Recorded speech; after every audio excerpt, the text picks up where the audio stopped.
All right, let's talk about motivation. You know, that thing we all chase, that we all rely on, and let's be honest, that we all get so frustrated by. But what if I told you that our whole understanding of it is completely backward? We tend to think of motivation as this, this magical force we have to find before we can get started. But what you see on the surface, well, it's not the full story. There's a hidden truth to what really drives us. I mean, tell me if this sounds familiar. You wake up one day and bam, you are on fire. You're making plans, you're setting goals, you feel like you can conquer the world. Absolutely unstoppable, right? And then, the next morning comes, and it's just gone. Poof!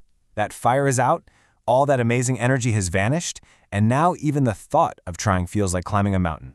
It's a crash we've all felt. So what's going on here? Well, here's the twist. The problem isn't that the motivation disappeared. The real problem is that we expected it to stick around in the first place. See, we treat motivation like it's this endless tank of gas, when it's actually something else entirely.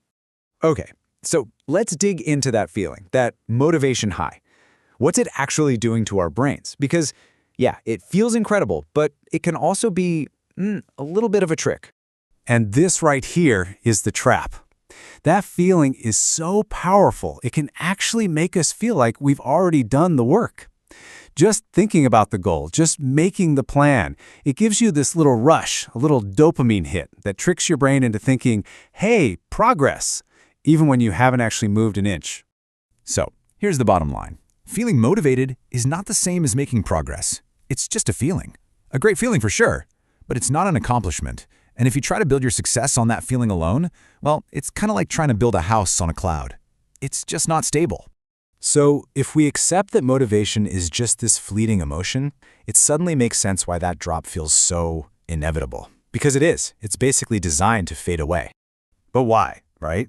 That's the big question that drives us crazy. Why does it have to disappear so fast? Why can't we just, bottle it up and save it for a rainy day? What makes it so temporary? Here's a good way to think about it. Motivation is the spark. It's absolutely crucial for getting a fire going, right? You need that initial flash of heat. But a spark isn't going to keep that fire burning all night long. It's not the wood. It is not the fuel. And that gets us to the absolute core of this whole thing. Motivation itself isn't bad. It's our dependency on it that's the problem. The moment we decide we need to feel motivated before we can act, we're just setting ourselves up to fail.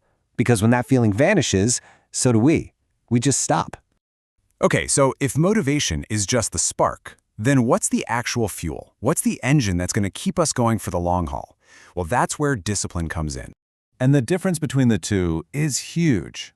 When you depend on motivation, you're basically waiting for your feelings to give you permission to start. You only get things done when the mood is right. But discipline is a whole different ballgame. It's about showing up even when you don't feel like it, especially when you don't feel like it. It completely separates your actions from your feelings. All right, you're going to want to listen closely to this next part because it's the key to everything we're talking about. It's kind of a psychological secret that once you get it, you'll see it everywhere. It's the hidden cycle that actually drives motivation. So here's the flawed cycle most of us are stuck in. We think step one is wait for motivation. So we wait. We watch inspiring videos, we read quotes, we try to pump ourselves up just waiting for that spark. But since we're not actually doing anything, we don't make any progress. And with no progress, there's nothing to feel motivated about. It's this awful, paralyzing circle. And here it is, the big reveal, the one idea that flips this whole thing on its head. Action is what creates motivation, not the other way around. We've had the order completely wrong this whole time. You don't need motivation to take action. You take action to get motivation. So this is what the real cycle of progress looks like. First, you take action, even a tiny, ridiculously small action. That action leads to a little bit of progress. And seeing that progress, even if it's small, is what sparks real motivation. And guess what that motivation does? It makes you want to take more action. And you get this incredible, positive upward spiral. Action leads to progress, and progress creates motivation. Okay, so understanding the theory is great, but how do we actually use this? How do we apply it in real life? Let's talk about how to make that action-first shift. And the strategy is, honestly, it's almost ridiculously simple. You just have to start before you feel ready. Stop waiting for the perfect mood, or the right time, or for the stars to align. Just start. That whole idea of feeling ready, It's a myth.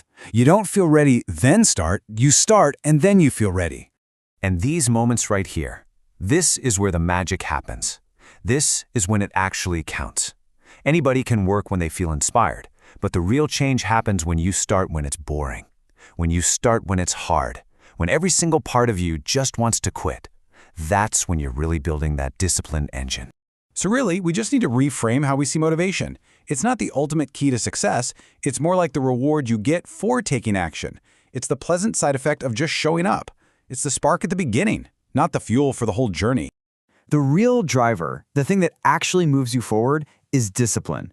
It's having the courage to take that first step, even when you can't see the whole path, trusting that the very act of moving forward will create the light you need. And that powerful little shift in how you see things, well, that's what's behind the obvious.